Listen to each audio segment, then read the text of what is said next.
Welcome to our channel math with Swapan sir.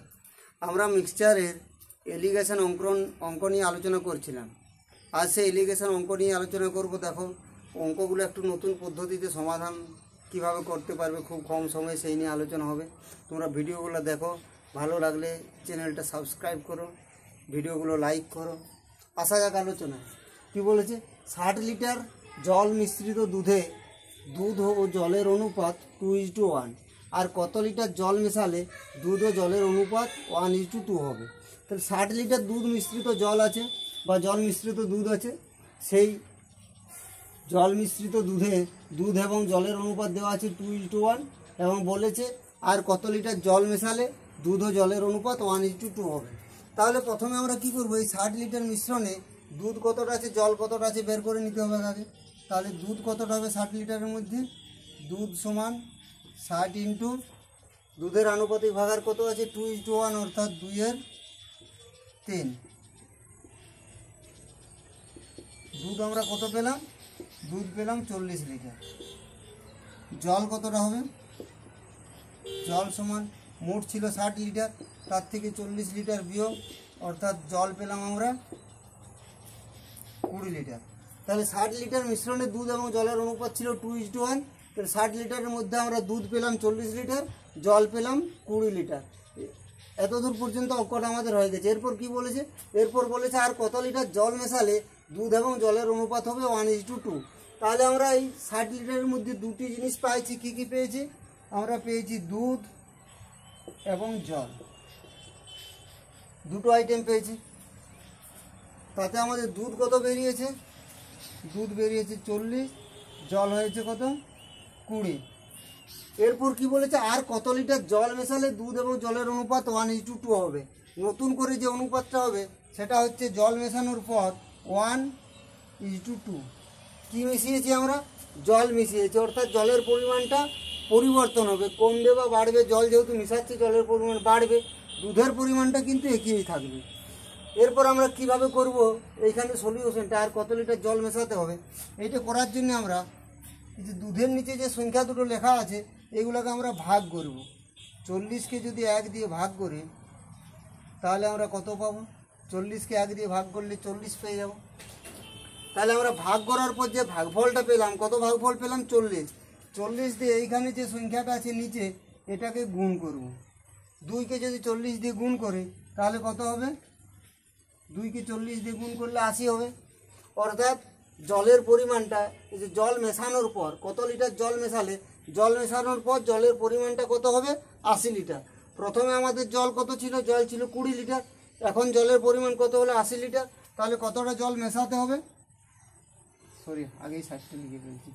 80 থেকে 20 বিয়োগ, অর্থাৎ 60 লিটার জল আমাদের মেশাতে হবে। এইখানটা একটু নতুন পদ্ধতি, যাতে খুব সহজভাবে অঙ্কটা সমাধান করা যায়। একটু ভালো করে দেখে না, আরেকবার আমি বলে দিচ্ছি।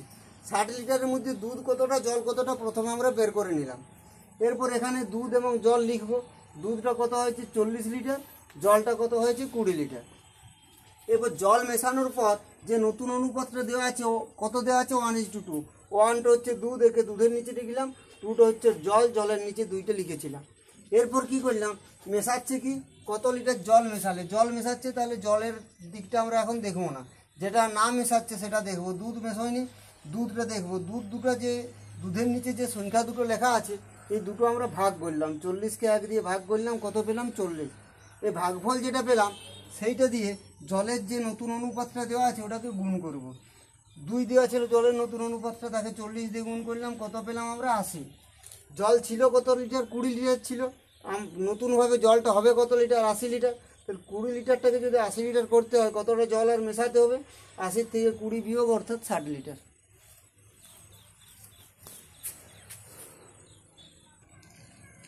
দেখো এটা কি বলেছে? 2 প্রকার মিশ্রণে টিন ও লোহার অনুপাত 1:2 এবং 2:3। এই 2 প্রকার মিশ্রণ কি অনুপাতে মেশালে নতুন মিশ্রণে টিন ও লোহার অনুপাত 13:22 হবে? 2 প্রকার মিশ্রণ আছে যাতে টিন এবং লোহার অনুপাত দেওয়া আছে। প্রথম প্রকারে 1:2 এবং দ্বিতীয় প্রকারে 2:3। এই 2 প্রকার মিশ্রণ কি অনুপাতে মেশালে যে নতুন মিশ্রণটা হবে তাতে টিন এবং লোহার অনুপাত 13:22 হবে? এই অঙ্কগুলো সহজভাবে করার জন্য আমরা কি করব, এখানে দুটো করে মিশ্রণ আছে, টিন আছে এবং লৌহ। টিন এবং লৌহ মিশিয়ে একটা মিশ্রণ তৈরি করা হয়েছে। টিন এবং লোহার মধ্যে যতগুলো অনুপাত আছে প্রতিটারে টিন এবং লোহার মধ্যে যে কোনো একটা ধাতুকে আমরা নেব। ধরো আমরা টিনকে নিলাম, তাহলে প্রথম প্রকার টিন, প্রথম প্রকারের যে টিন আছে এবং দ্বিতীয় প্রকারের যে টিন আছে সেই টিনটাকে আমরা শুধুমাত্র নেব। প্রথম প্রকারের টিন কত আছে, 1 আছে, তাহলে টিনের আনুপাতিক ভাগারটা কত হবে, 1/3। দ্বিতীয় প্রকারের টিনের অনুপাত কত, 2:3, অর্থাৎ টিন হচ্ছে 2, আনুপাতিক ভাগারটা হচ্ছে কত, 2/5।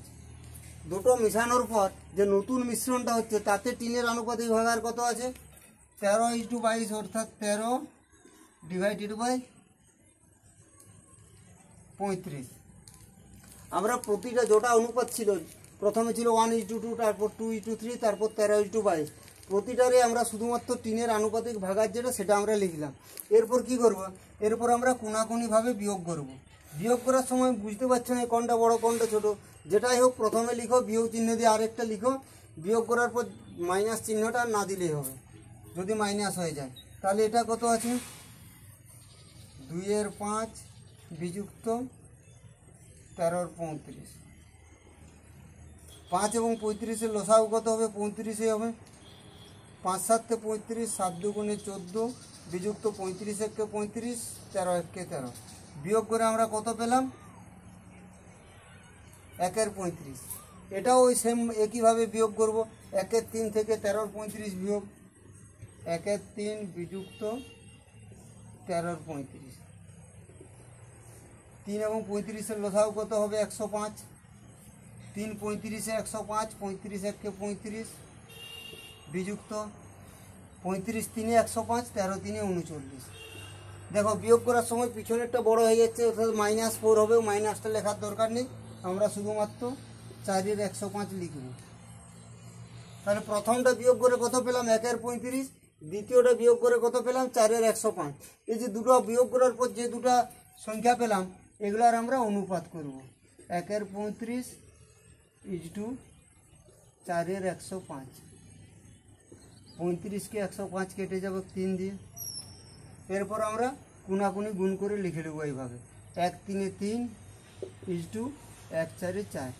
অর্থাৎ নতুন অনুপাতটা যেটা বলেছে যে কি অনুপাতে মেশালে, কি অনুপাতে মেশালে আমরা পেয়ে গেলাম, কি অনুপাতে মেশাতে হবে, 3:4 অনুপাতে। অর্থাৎ প্রথম প্রকার মিশ্রণটা 3 ভাগের সাথে দ্বিতীয় প্রকার মিশ্রণটা 4 ভাগ মেশালে আমরা যে নতুন মিশ্র ধাতুটা পাবো তাতে টিন এবং লোহার অনুপাত হবে 13:22। দেখো পরের অঙ্কটাতে কি বলেছে, একটি সংকর ধাতুতে তামা, দস্তা এবং নিকেলের অনুপাত 5:3:2। এই প্রকার 100 কেজি সংকর ধাতুতে আর কত নিকেল মেশালে নতুন অনুপাত 5:3:3 হবে। এই অঙ্কটা আগে যে দুধ এবং জলের অঙ্কটা করলাম ওটার মতোই, কিন্তু এখানে 3টে আইটেম দেওয়া আছে। কি কি আছে, তামা, দস্তা এবং নিকেল।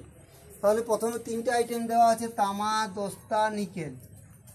এবং পরে কি বলেছে, পরে বলেছে আর কত কেজি নিকেল মেশালে, কি মেশাচ্ছে, আর কত কেজি নিকেল মেশাচ্ছে। ঠিক আছে, তাহলে আমরা প্রথমে তামা, দস্তা, নিকেলটা বের করে নিই। তামা কত হবে 100 কেজির মধ্যে, তামা সমান 100 ইন্টু তামা, দস্তা, নিকেলের অনুপাত দেওয়া আছে 5:3:2। তাহলে 5/5 3 8 দিয়ে 10, অর্থাৎ 50 কেজি তামা হলো। দস্তা কত হবে, দস্তা সমান 100 ইন্টু 3/10, অর্থাৎ 30 কেজি। নিকেল কতটা আছে, নিকেল 100 ইন্টু 2/10, অর্থাৎ